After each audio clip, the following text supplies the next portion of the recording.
এই হচ্ছে গরুর মাংস রান্না করব। মশলাটা আমি কষাইতেছি। এই যে গরুর মাংস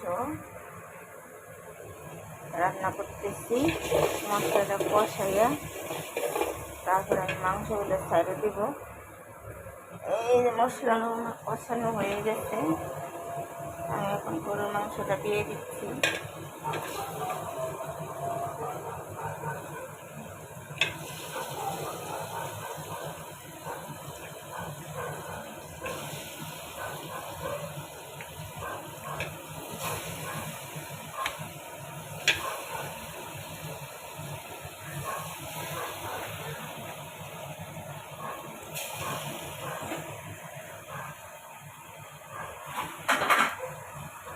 এখন আমি লাড়া দিয়ে দিব।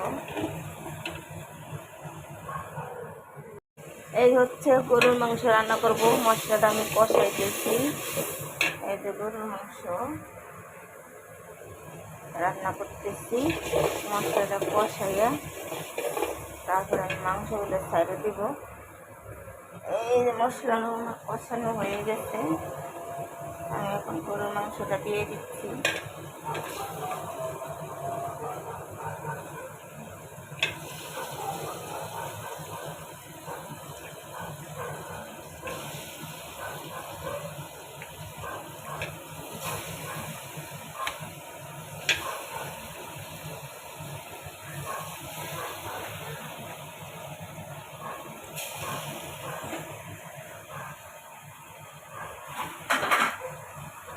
এখন আমি লাড়া দিয়ে দিব।